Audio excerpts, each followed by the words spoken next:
Shabbat Shalom amigos, Shabbat Shalom. Esta parashá Bo que nos corresponde en este día de Shabbat trata con la advertencia de Moshe Rabenu al faraón de que caería sobre todo Egipto una plaga de langostas que comerían todo árbol, toda hoja, toda hierba, irrumpirían los palacios, en las casas de los egipcios, y esta sería la octava de las 10 plagas que cayeron sobre Egipto. Y nos dice el Midrash que con esta plaga de langostas, el Eterno estaba aplicando a los egipcios el principio espiritual de Mida Keneged Mida. Mida Keneged Mida. ¿Qué cosa es Midá Keneged Midá? Es una ley espiritual, podríamos decirlo así. Es una ley espiritual que se puede traducir medida por medida, medida por medida. Y es eso lo que el Midrash afirma que sucedió, que Hashem puso en acción esta ley en nuestra parashá Bo. Hashem los estaba castigando, Midá Keneged Midá, por haber forzado a los Bnei Israel, a los hijos de Israel, a sembrar sus cosechas. Y ahora las langostas devoraban todo lo que los Bnei Israel habían sembrado. Además, como habían pasado la plaga de granizo, los egipcios creyeron que se iban a beneficiar de las frutas que se habían caído al suelo, cuando las piedras del granizo destrozaron los árboles. En otras palabras, Hashem envió la plaga de langostas para que consumieran cualquier cosa comestible que hubiese dejado en tierra el granizo. De esta ley espiritual tan importante vamos a hablar después. Concluida la octava plaga, llegó la novena, la plaga de la oscuridad. Moisés le dijo el ángel del Eterno: Moisés, extiende tu mano hacia el cielo y habrá oscuridad en Egipto. Y la oscuridad será tan densa que se podrá tocar. Imagínate, se podrá tocar. Y Moshe levantó la mano y por 3 días hubo tinieblas, total oscuridad en la tierra de Egipto. Y finalmente llegó la 10ª plaga, la peor de todas, la muerte de los primogénitos. A la medida que pasaba el día, llega la medianoche, el ángel del juicio ejecuta esta plaga y no hubo familia en Egipto que no llorara y lamentara la muerte de sus hijos primogénitos, incluyendo el primogénito del faraón. No había casa donde no hubiese un muerto. Y esta plaga fue lo que finalmente doblegó el corazón del faraón, de su gobierno, de su corte, de todo el pueblo egipcio, de que lo mejor era que Israel saliera de una vez de su tierra. Según la parashá, la ruta elegida por el Eterno es uno de los más grandes enigmas de toda la Biblia en relación con la historicidad del surgimiento de Israel como nación. Nos dice la parashá que cuando el faraón dejó ir a los hijos de Israel de Egipto, el ángel del pacto no los condujo a lo largo del camino filisteo, a pesar de que era la ruta más corta. La razón que nos da el editor del libro de Shemot es que el ángel del pacto que los guiaba tenía, antropomórficamente hablando, cierto temor de que si los hijos de Israel, todos debilitados por más de 200 años de esclavitud, con una mentalidad asustadiza, sumisa, se encontraban con un fuerte ejército en el camino y con una fuerte resistencia, entrarían en pánico y podría haber una estampida e incluso un retorno a Egipto. De modo que la salida no fue por el camino más corto, sino por el camino más largo. Y concluye la parashá diciéndonos que el ángel del pacto, representando jurídicamente al Eterno, iba delante de ellos de día en una columna de nube y de noche en una columna de fuego. Imagínate ese cuadro. De día una columna de nube, de noche una columna de fuego. Y dice nuestra parashá, para concluir, Shemot 13:22, la columna de nube de día y la columna de fuego de noche nunca abandonaba su posición delante del pueblo. Bueno, habiendo hecho este resumen de nuestra parashá, quiero llamar tu atención de nuevo a un texto del Código Real que mencionamos en la clase pasada.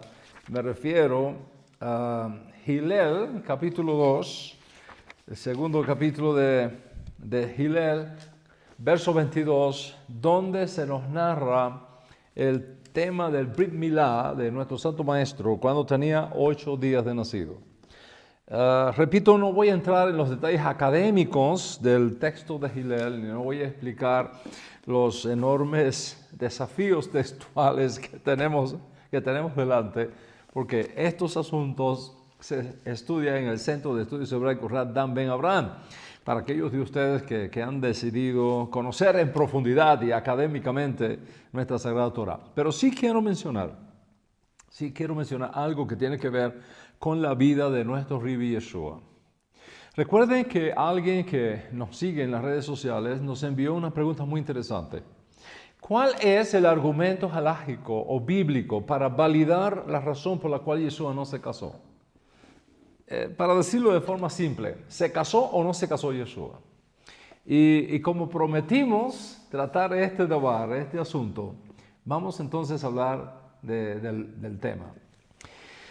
Hoy día, mucha de la crítica moderna tiene una proyección simplista, históricamente fría, de nuestro Santo Maestro Yeshua.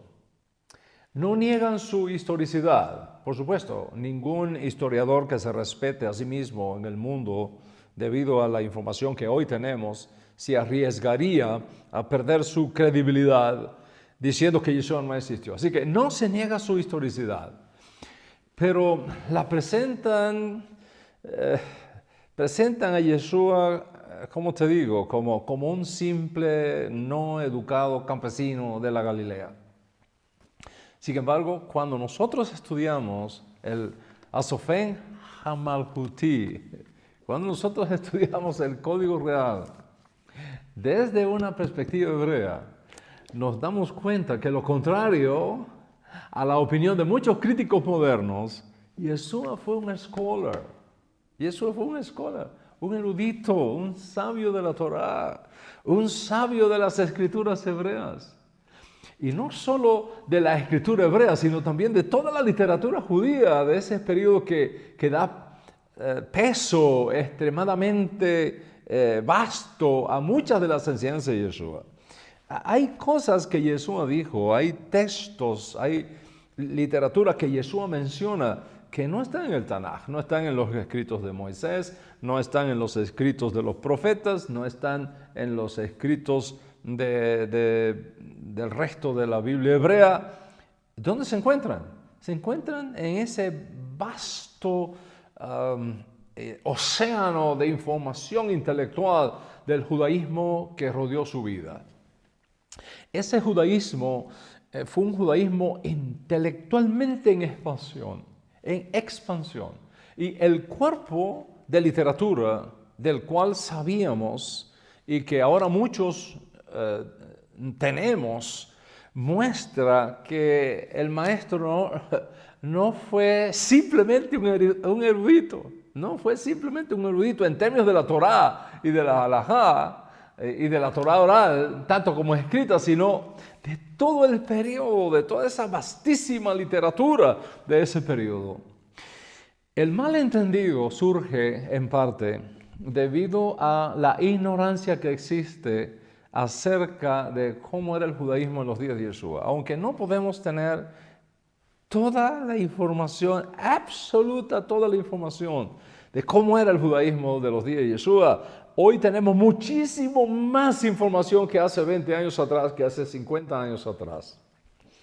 Entonces, ignorando la compleja realidad judía de los días de Yeshua y las rivalidades que existían entre los diferentes estatus sociales de aquella época, de rivalidades evidentes, por ejemplo, entre la ciudad de Jerusalén y las ciudades de adentro del país, especialmente en Nazaret de Galilea, expresiones como de Nazaret puede venir algo bueno, o aparece en Yohanan capítulo 1, mal interpretado, podría dar pie a esa mala imagen de Yeshua. Al mismo tiempo, más adelante, en el libro de Marot Elohim, conocido como Hechos de los Apóstoles, nos encontramos, por ejemplo, con la gente diciendo que esto es una maravilla. Todas estas cosas que este hombre está enseñando, oiga, ¿no son galileos? Toda esa gente que está hablando de estas cosas, no está supuesto que tengan el conocimiento que tienen. Puedes leerlo después en Memorias Apostólicas capítulo 2. Todas estas declaraciones reflejan la realidad social que había, el prejuicio que existía dentro de los propios judíos, dentro de la propia nación de Israel y dentro del exilio judío cuando venía a Israel. Y esto es muy importante que lo tengas siempre en cuenta. Había rivalidad social, había competencia, había antagonismos, por ejemplo, entre los judeanos de Jerusalén y los Yehudim del resto de las provincias. Específicamente, los judíos de las provincias más alejadas de Jerusalén, por supuesto fuera del territorio de Judea, como es el caso de Nazaret, que está allá dentro de la provincia de Galilea, al norte de Jerusalén.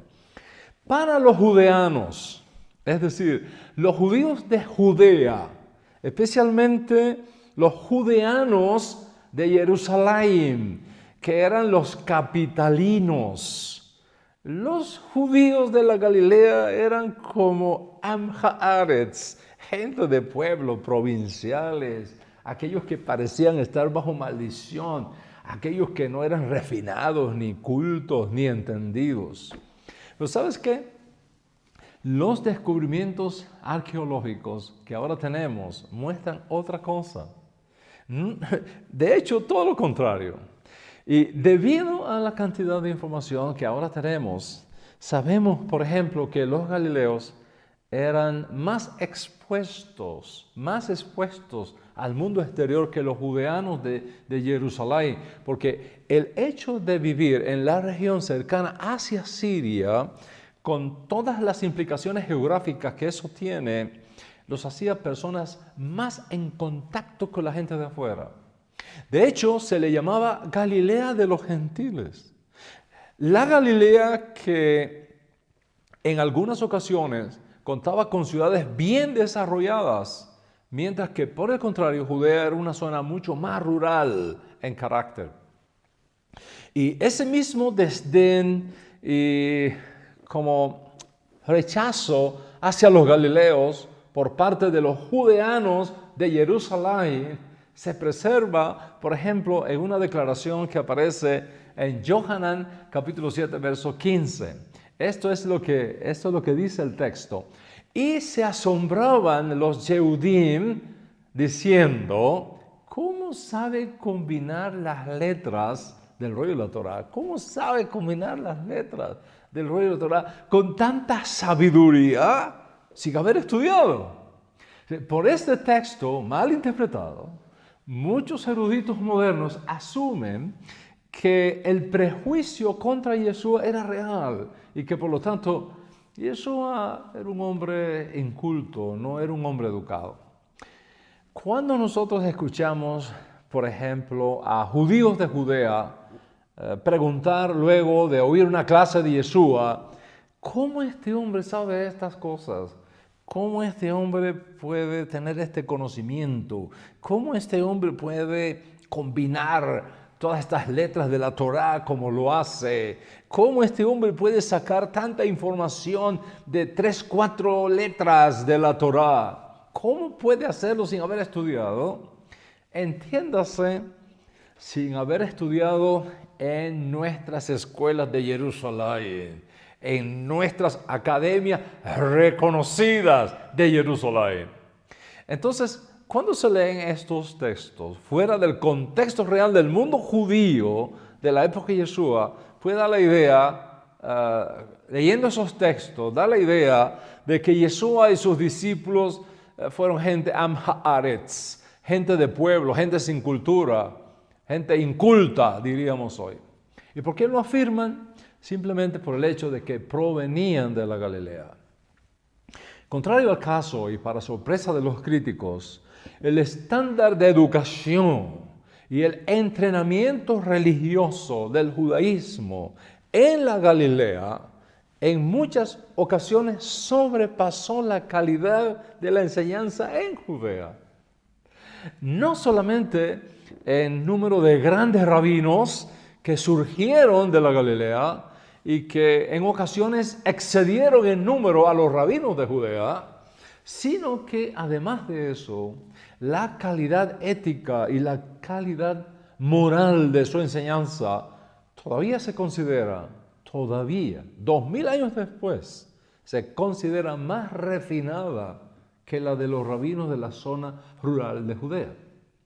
Por ejemplo, cuando nosotros pensamos, según maestro como Yohanan ben Zakkai, ¡wow! Yohanan ben Zakkai fue el líder de una secta judía farisea que salvó a sus discípulos de una muerte segura en el sitio contra Jerusalén en los años 66 al 70. Y Yohanan no fue judío de Judea, fue de Galilea. Cuando pensamos, por ejemplo, en el rabino Amni ben Dosa, no era de Judea, era de Galilea. Cuando hablamos, por ejemplo, del rabino Abba Yosef de Tifpión, eran grandes rabinos en Israel, pero no de Judea, eran maestros de la Galilea. Y posiblemente cuando ponemos todo esto en perspectiva, nos damos cuenta de que en la Galilea se jugó un rol importantísimo en el judaísmo del primer siglo. Y más allá, con una generación de maestros importantísimos de la Torá, incluyendo de forma especial importantes rabinos en los días de Yeshua.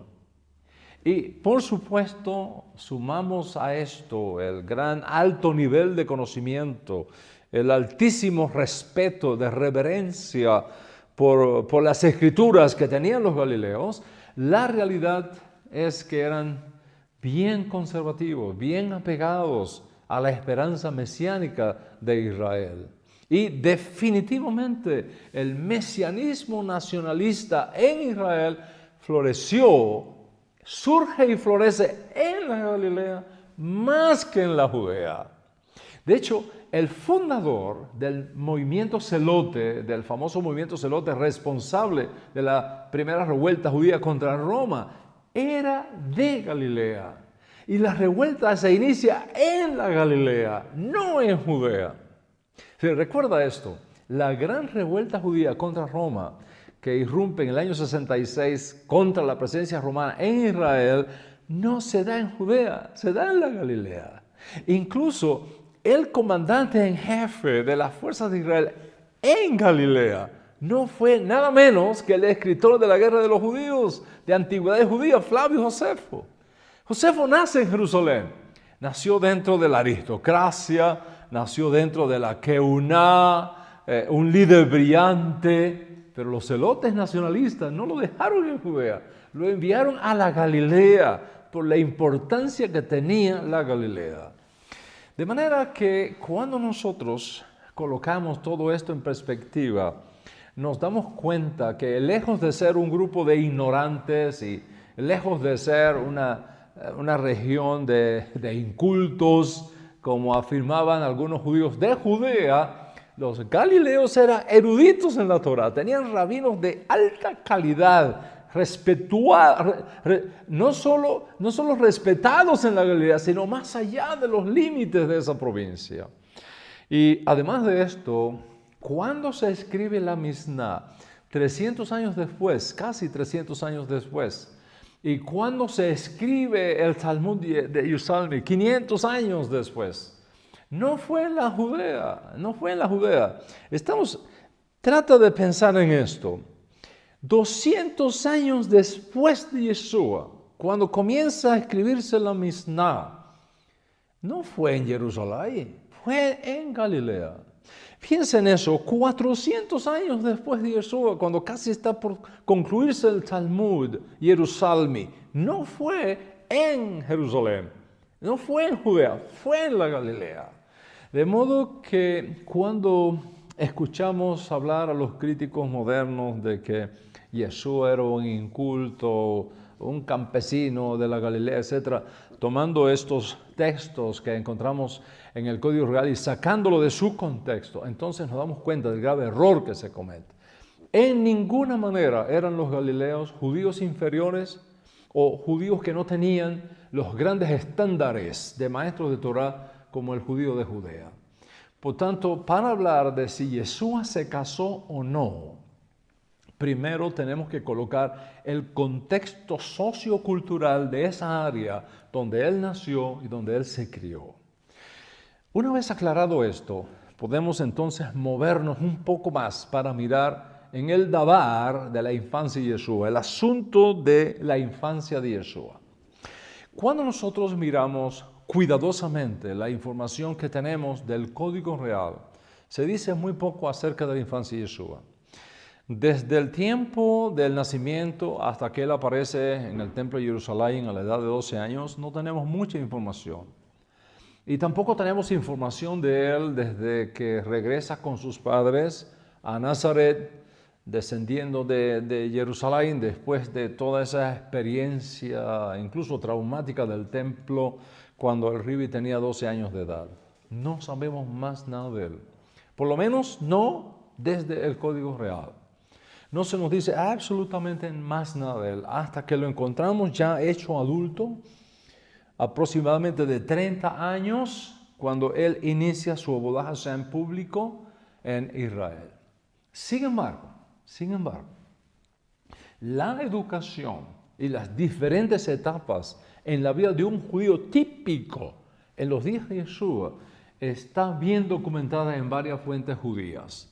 Por ejemplo, en Pirkei Avot, capítulo 5, la Misná 21, nos da una tremenda información preciosísima de cómo era el entrenamiento de los niños judíos, posiblemente también en el tiempo cuando Yeshua fue niño en Israel en el primer siglo. Y de ese tratado misnaico, Pirkei Avot, Ética de los Padres, podemos deducir los siguientes procedimientos académicos que tenían y que experimentaban los niños judíos para entonces. ¿Cuál era el pensum de estudios? A los 5 años de edad se estudiaba la Torá escrita. A los 10 años se estudiaba todo lo que era la enseñanza de los rabinos, la Torá oral, todo lo que eran los comentarios de los maestros de la Torá escrita.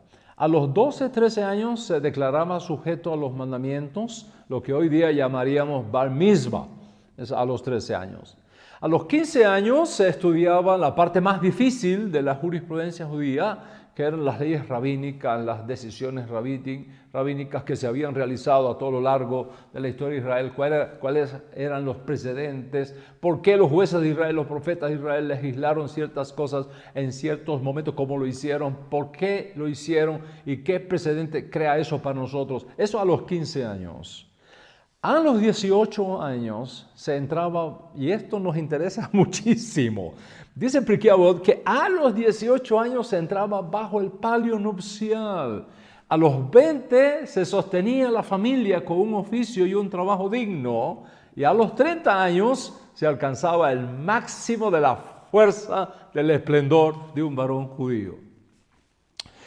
Por supuesto, aunque la fecha específica en que esto tenía lugar en Israel, como lo menciona Pirkei Avot, no puede ser fechada con certeza matemática y posiblemente pueda venir de un tiempo posterior a los días de Yeshua. Nos da una idea de cómo eran las cosas en Israel para esa época.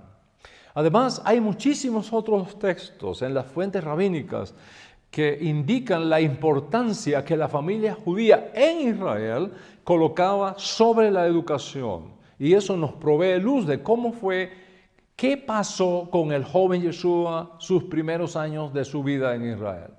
Ciertamente, la educación es lo más valioso, es el access por excelencia, es el fundamento más importante que tenía la sociedad judía de aquella época y aún en esta época. Además, el Talmud, que trae mucha información sobre esto, nos dice, por ejemplo, que el máximo de número de estudiantes que pueden ser colocados bajo la instrucción de un maestro no puede pasar de 25, si no podían tener más de 25 estudiantes. Por supuesto, si hubiese 50, entonces había que añadir un rabino más. Si hubiese 40, entonces un estudiante aventajado era colocado como asistente del rabino. El padre le enseñaba a sus hijos en casa hasta los 5 años de edad. De ahí los niños pasaban a la sinagoga, que era el centro más popular de estudio para los niños. Estudiaban en la sinagoga hasta los 15 años, lo que llamaríamos la escuela media hoy día. Luego continuaban estudios más avanzados, lo que llamaríamos hoy día aquí en Estados Unidos high school. Veamos lo que nos dice el Talmud Bava Batria. Cuando los sabios vieron que no todo el mundo era capaz de enseñar a sus hijos y el estudio de la Torah estaba disminuyendo, instituyeron una ordenanza por la que se deberían establecer maestros para los niños en Jerusalén. La Gemara explica qué versículo interpretaron en forma homilética que les permitió hacer esto. Interpretaron el versículo porque la Torah sale de Sion. Pero aún así, dice el texto, el que tenía un padre, su padre ascendió con él a Jerusalén y le hizo enseñar. Pero el que no tuvo un padre no ascendía y por lo tanto no aprendía. Por consiguiente, los sabios instituyeron una ordenanza según la cual los maestros de niños deben establecerse en cada ciudad, en todas y cada una de las regiones, y trajeron a los estudiantes a la edad de 16 y 17 años.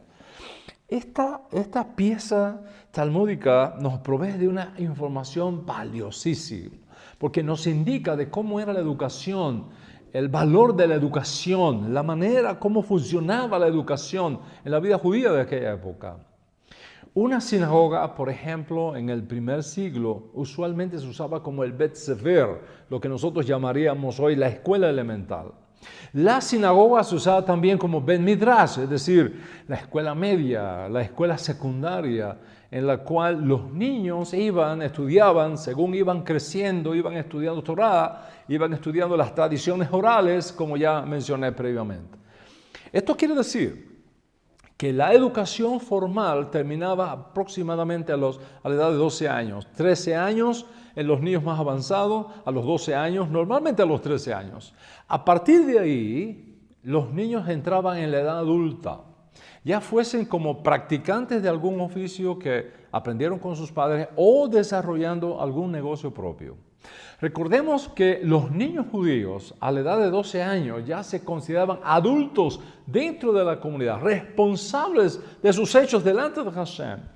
Es lo que hoy día llamamos bar mitzvah o bat mitzvah, hijo o hija del mandamiento, que no existía, por supuesto, no existía de esa misma forma hace 2000 años atrás, pero de alguna manera era la edad cuando la adultez llegaba a los chicos judíos. Entonces, ¿qué pasaba? Los estudiantes más dotados que deseaban continuar sus estudios en el Bet Midrash, juntamente con los adultos que estaban allí en su tiempo libre, estudiaban allí también todos.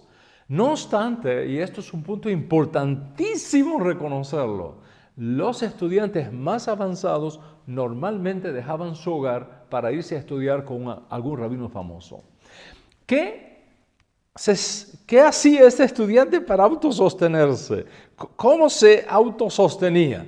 Normalmente las familias lo apoyaban, como hacemos los papás hoy día cuando tenemos nuestros hijos en las escuelas superiores. Lo apoyamos de alguna manera. Las familias lo apoyaban para que pudiera prepararse rabínicamente, diríamos, como un maestro de Israel, a los pies de un rabino considerado capacitado para eso.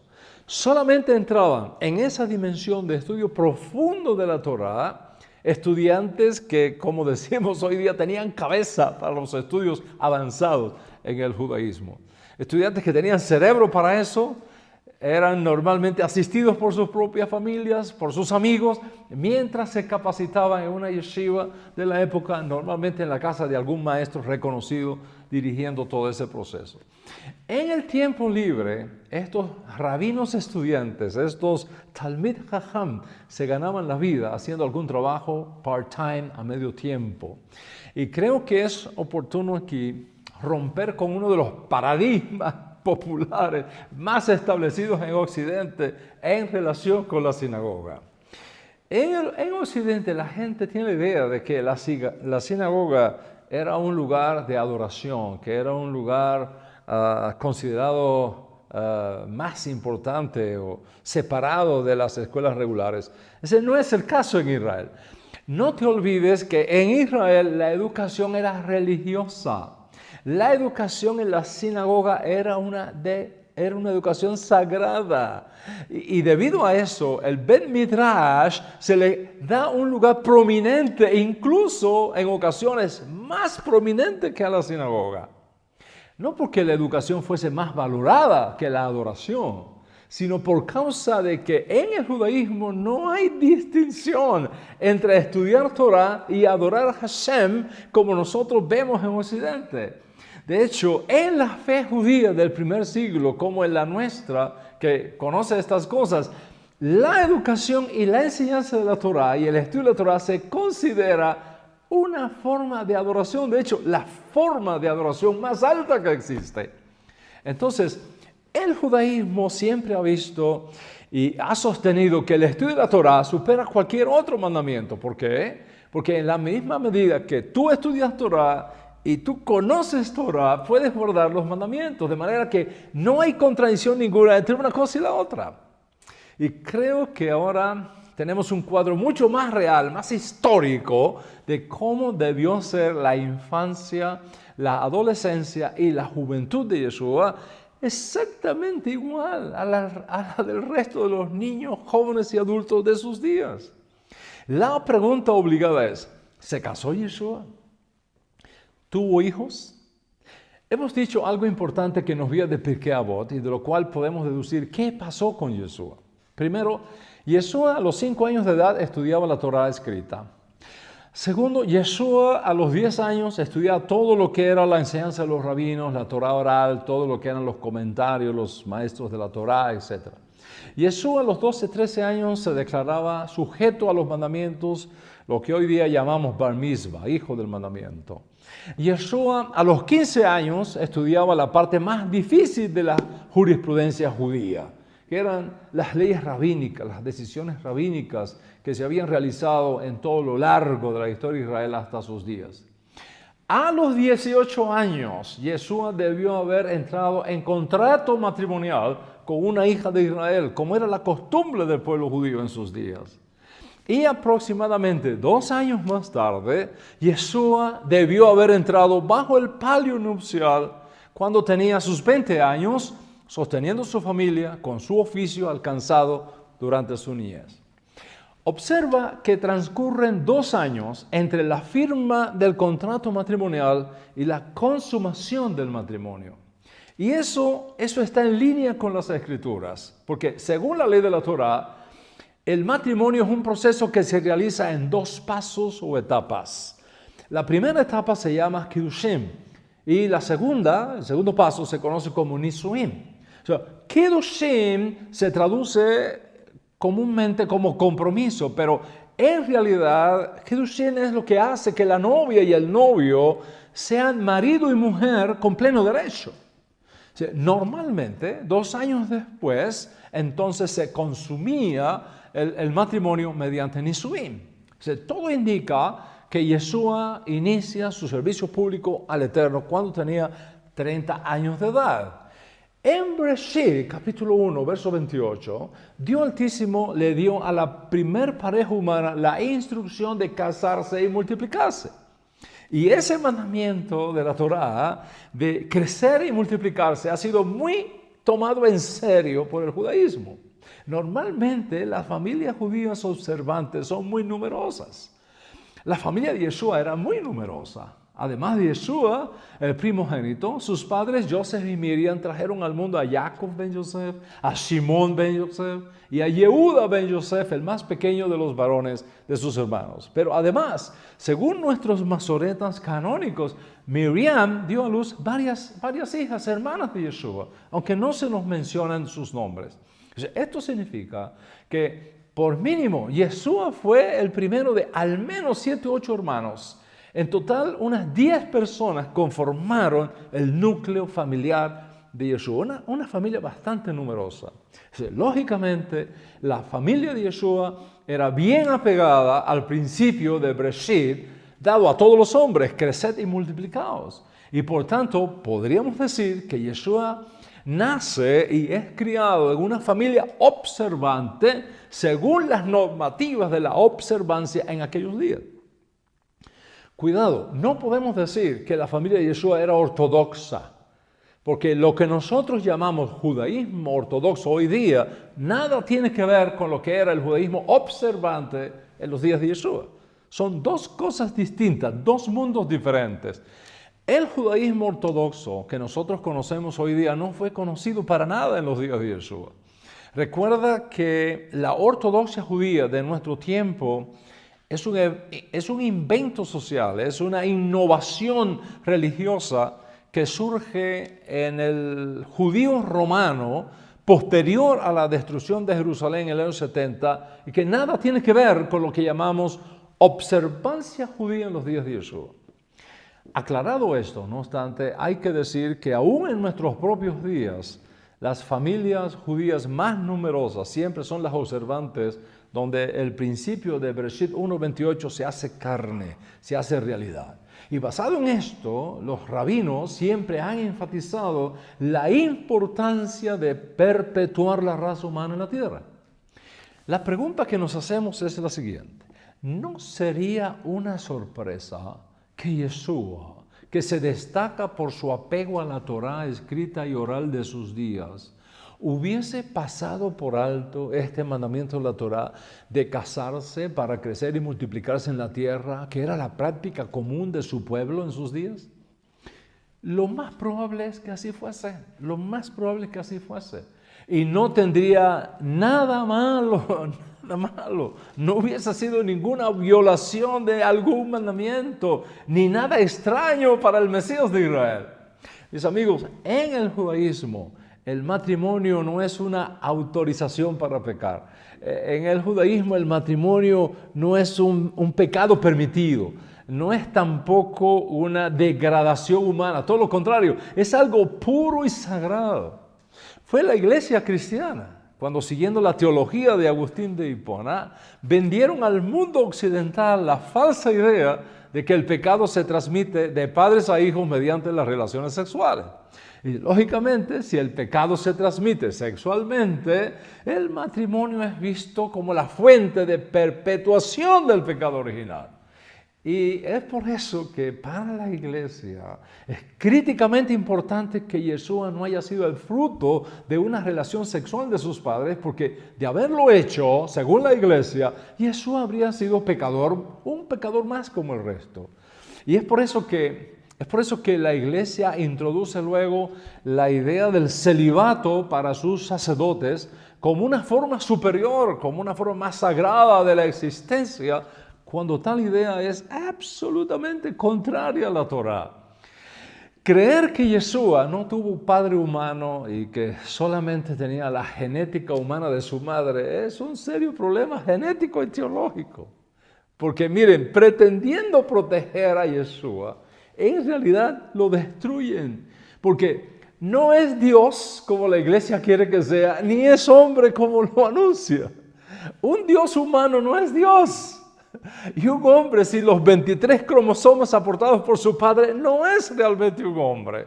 Entonces, creer en el nacimiento virginal de Yeshua, como lo enseña la iglesia, es tan absurdo como creer que la tierra es plana y se sostiene por 4 columnas por debajo. Lógicamente, los padres de la iglesia no tenían el conocimiento de la ciencia genética que nosotros tenemos y no podemos culparlos de esa ignorancia científica, pero nosotros tenemos ese conocimiento y por ello nos corresponde la sagrada tarea de corregir eso y rectificar eso para bien de muchos.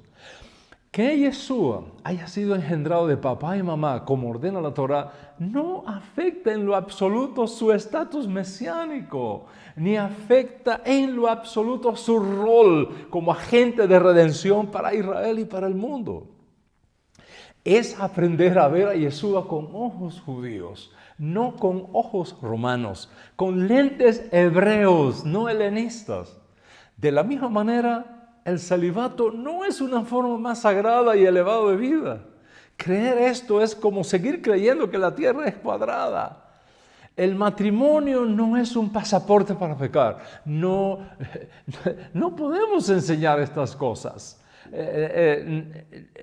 El que se casa no es culpable de haber infringido algún mandamiento de la Torá. El matrimonio es un estado extraordinario de pureza y santidad si lo usamos legítimamente. De hecho, el pacto matrimonial entre nosotros, los judíos, no se ve como una boda en el sentido moderno, se ve como kiddushim, santificación, una de las formas más elevadas que el hombre podría esperar. Entonces, retomando la idea, no sería una sorpresa que Yeshua, que se destaca por su apego a la Torá escrita y oral de sus días, hubiese pasado por alto este mandamiento de la Torá de casarse para crecer y multiplicarse en la tierra, que era la práctica común de su pueblo en sus días. O, para decirlo de otra manera, habría respetado el pueblo judío a un rabino de 30 años de edad que no se hubiese casado y tenido un hogar modelo y levantar hijos como el resto del pueblo de Israel? ¿Es posible? Mi respuesta es la misma. Teóricamente, lo más probable es que así fue. Y no tendría nada de malo. No hubiese sido una violación de algún mandamiento, ni nada extraño para el Mesías de Israel, ni nada que afectara los reclamos mesiánicos de Yeshua. Excepto que, bueno, hay una excepción aquí. ¿Y cuál es la excepción? Te vas a sorprender de la excepción. Pero esto será ya el tema de nuestra próxima clase, que estoy seguro no vas a querer perderte por nada del mundo. Como tarea, te recomiendo que adquieras tu código real digital por medio de la APP, el Código Real, ya disponible en todo el mundo, y revises bien las notas y comentarios que aparecen allí sobre el nacimiento de Yeshua en Hillel y en Matillahu. Esa es la tarea. Vamos entonces a concluir la clase. Y quiero hacerlo por donde comenzamos, por nuestra parashá. Yo te comentaba que al principio de este shiur, según enseña el Midrash, la plaga de langosta fue un juicio divino basado en el principio de Midah keneged Midah. ¿Qué es esto? Te había comentado antes que según el Midrash Rabbah de Shemot, la plaga de langostas era la aplicación de este principio de Midah keneged Midah. Y te mostré también que Midah keneged Midah es una ley espiritual que se puede traducir como medida por medida. Y es por eso que el Midrash afirma que esta plaga fue la puesta en acción de esta ley. Así que la plaga de langostas, Hashem estaba usando este principio, castigando a los egipcios con midá kened midá, por haber forzado a los Bene Israel a sembrar sus cosechas. Y como te lo prometí, voy a explicar esto un poco más para concluir el shiur de hoy. Básicamente significa que por la medida que midas a otras personas, te van a medir a ti. Todo lo que el hombre siembra es su cosecha. El maestro le dijo a Keifa, guarda tu espada porque el que espada mata, espada morirá. Nosotros conocemos la ley de la gravedad que opera, por ejemplo, en el mundo físico. Todo cuerpo atrae a otros cuerpos hacia su centro con cierta fuerza dependiendo de la masa del cuerpo mayor. La luna se encuentra en el lugar que se encuentra porque la Tierra, que tiene una mayor masa, la atrae y no la deja ir de órbita. Los gases que rodean nuestra atmósfera no se van hacia el espacio porque la ley de gravedad que opera en la Tierra los mantiene en su posición. Así también en el mundo espiritual. Hay leyes que operan en nuestras vidas. Y una de esas leyes se conoce como midá keneged midá, es decir, la ley de medida por medida. Recuerda algo importante. Las cosas espirituales, incluyendo las leyes espirituales que gobiernan el mundo espiritual, nos afectan porque nosotros tenemos una dimensión espiritual dentro de nosotros. Somos un componente espiritual, no solo físico. Somos personas con cuerpos físicos, pero también con una dimensión espiritual. Y por tener esa dimensión espiritual, el mundo espiritual nos afecta y nosotros afectamos al mundo espiritual. En otras palabras, podemos interactuar con el mundo físico debido a que tenemos una dimensión física, nuestros cuerpos. Y podemos interactuar en el mundo espiritual debido a que tenemos una dimensión espiritual, nuestros espíritus. Así que somos un receptor de señales espirituales y al mismo tiempo somos emisores de señales espirituales. Esto es lo que explica por qué el espíritu que estaba en Moisés pudo pasar a los 70 ancianos que formaron su tribunal. Eso es lo que explica por qué Yeshua sopló y sus estudiantes pudieron recibir su espíritu. Podemos recibir el espíritu de una persona en nuestro espíritu. El ADN del espíritu de un maestro pasa a sus discípulos. Hoy sabemos, por ejemplo, científicamente que el ADN de una persona está escondido incluso en su aliento. Y es suficiente una prueba del aliento para determinar el ADN de cualquier persona. Si hay un maestro que guarda odios y resentimientos en su corazón, tendrá discípulos con esos mismos sentimientos. Si hay un maestro que vive criticando a todo el mundo, así serán sus discípulos. Si hay un maestro que tiene amor por el estudio, tendrá discípulos que amen el estudio. Si hay un maestro que tiene un espíritu perdonador, tendrá discípulos con ese mismo espíritu. ¿Por qué? Porque el espíritu del maestro pasa al discípulo. ¿Y cómo puede hacerse esto? ¿Cómo puede hacerse esto? Porque somos personas con una dimensión espiritual que puede ser afectada espiritualmente y que puede afectar a otros espiritualmente. Damos y recibimos, no solamente en el mundo material, sino también en el mundo espiritual. Si tú aceptas un maestro, por ejemplo, que niega a Yeshua como Mashiach, eventualmente ese mismo espíritu influirá en ti cuando se discuta el tema de Mashiach. Y si tienes un maestro que está unido a Yeshua como Mashiach, ese mismo espíritu de unión con Mashiach va a operar en ti cuando estudies con ese maestro el tema de Mashiach.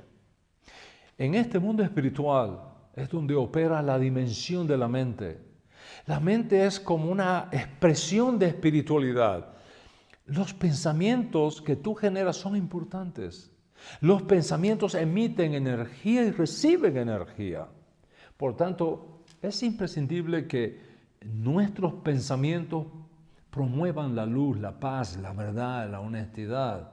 Rabino Shaul decía, todo lo que es honesto, todo lo que es de buen nombre, todo lo que es de alabanza, si hay algún pensamiento digno, concentren ahí su pensamiento. También nos dice, renovaos en el espíritu de vuestra mente. O sea, imagina tu cerebro, tus pensamientos como un gigantesco imán que atrae ideas, pero imagínalo también como una enorme antena súper especializada que genera ideas, emite ideas, irradia luz espiritual. La ley de midá, keneged midá, es una de esas leyes que operan en el mundo espiritual. Medida por medida. Como trates a alguien, te tratarán a ti. Si le robas a alguien, eventualmente te van a robar a ti. Si hablas mal de alguien, hablarán mal de ti. Si compartes tu pan, este vendrá a ti o a tu descendencia después de ti, porque está escrito, echa tu pan sobre las aguas. Después de muchos días lo vas a encontrar.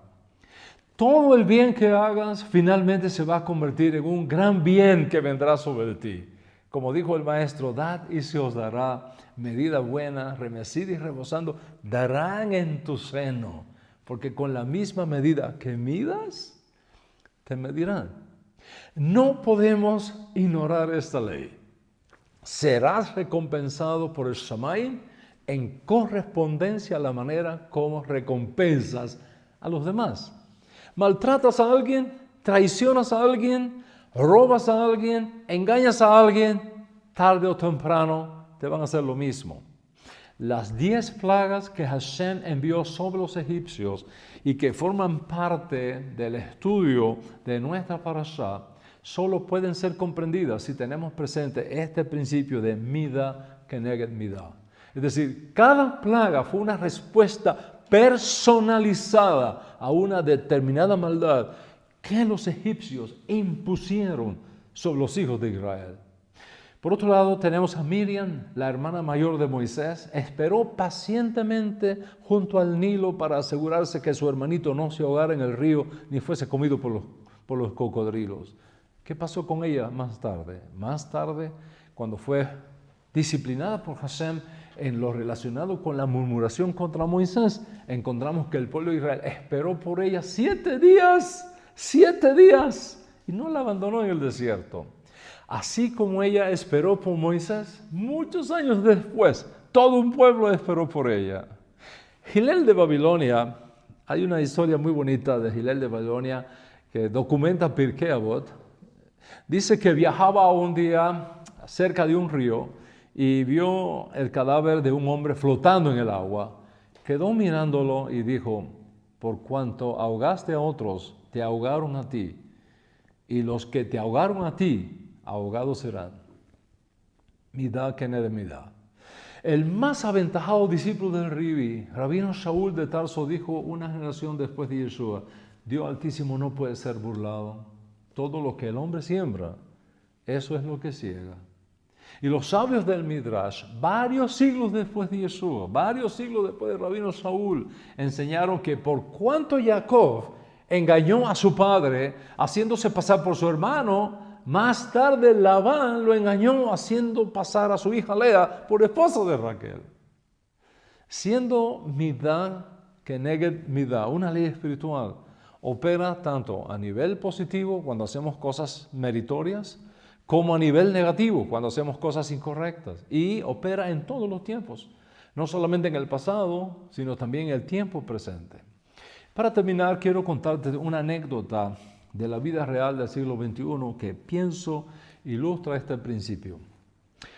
Este hombre se llama Renato. Renato conducía su auto a casa, estaba cansado, se esforzaba por mantenerse despierto el resto del trayecto que aún faltaba, cuando de pronto junto al camino vio un coche, un automóvil detenido a un lado de aquella oscura carretera. La noche era lluviosa y era evidente que la persona que conducía el coche requería ayuda. Y sin pensarlo 2 veces, detuvo su auto, regresó unos metros hacia donde se encontraba el coche detenido y pudo detectar a una señora de cierta edad, muy nerviosa y evidentemente asustada dentro del coche. Era un coche nuevo, elegante, como decimos, olía nuevo. Y la señora, lógicamente, pensó que podría ser un asaltante. Así que Renato caminó hacia ella de forma prudente, a pesar de que estaba cansado, hambriento, a pesar de que lucía una persona pobre. Renato percibió el miedo de la señora y le habló a su corazón para tranquilizarla, ¿no? No temas, señora, yo estoy aquí para ayudarla. Permanezca dentro del coche. ya veo que tiene una llanta explotada, como dicen en Venezuela, un caucho pinchado, y voy a cambiarla. Y con un miedo atroz, finalmente la señora abrió el maletero y Renato tomó el gato mecánico, la rueda de repuesto, cambió la llanta, cambió la goma dañada. Y en el proceso se dio unos golpes en los dedos, típico, ¿no? Y unas pequeñas heridas en los nudillos de su mano. Y mientras apretaba los tornillos finales, la señora, ya un poco más calmada, ¿no?, conversó con él y le agradeció su ayuda. Como que una pequeña sonrisa de satisfacción se dejó ver en el rostro de Renato. La señora, de forma muy agradecida, le preguntó cuánto le debía por sus servicios, pensando que todo lo que pudiera haberle ocurrido de no pasar esa noble alma por su lado. Renato no tenía en su mente ninguna idea de cobro, simplemente vio una persona en necesidad y quiso ayudarla. Así que le dijo, si realmente quisiera pagarme, la próxima vez que se encuentre con alguien que precise ayuda, ofrézcale todo lo que necesite y simplemente hágalo en mi memoria. Con eso mi trabajo estará bien pagado. Es todo, señora, buen viaje. Se despidieron. Unos kilómetros más adelante, la señora se detuvo en un restaurante de esos que ofrecen comida junto a las carreteras, las autopistas, ¿no? Entró al restaurante, la camarera vino hasta ella y percibiendo que tenía su cabello mojado por la lluvia, le trajo una toalla limpia para que se secara mientras le asistía en la elección del menú con una sonrisa en los labios. La señora notó que la camarera estaba embarazada. Y no solo embarazada, bien avanzada en sus semanas, y sin embargo todavía continúa trabajando y con excelente actitud. Era evidente que lo hacía por una enorme necesidad financiera. Y pensaba cómo alguien en esas condiciones trataba tan cortés y alegremente a un extraño. Y entonces se acordó de Renato. Luego de la comida y mientras la camarera estaba preparando el cambio, la señora se retiró del lugar y al regresar a la mesa para el vuelto, no encontró a nadie. La camarera no encontró a nadie, la mujer se había ido y había dejado un sobre. Y adentro del sobre había 4 billetes de 1.000 euros sujetos bajo el alero del salero con una nota. La señora, una europea rica, puso: nunca había visto una persona tan generosa como tú. Cuando la mujer vio esto, las lágrimas le cayeron, ¿ok? Las lágrimas cayeron. Sigue leyendo y dice: no me debes nada, yo tengo bastante, gracias a Dios, pero alguien me ayudó hoy y de la misma forma te estoy ayudando. Si realmente quieres reembolsarme este dinero, simplemente sigue mi ejemplo y cuando te encuentres a alguien en necesidad, ayúdalo según tus fuerzas. Bueno, aquella noche, cuando la extenuada mujer embarazada llegó a su casa, su marido también agotó el trabajo y hacía dormido profundamente. Se acostó haciendo el mejor ruido posible y se quedó pensando unos minutos en lo que esta señora del restaurante, su clienta, había hecho. ¿Cómo podría ella saber que esos 4.000 euros era precisamente el dinero que requerían para el pago del alquiler y los gastos del parque? Una sonrisa de gratitud a Hashem surgió en sus labios y volviéndose a su esposo le dio un beso y estiró su mano para apagar la luz de noche cuando descubre una nota dejada por su esposo. Cariño, llegué cansado y pensando en ti. ¿Todo va a estar bien? Te amo, Renato.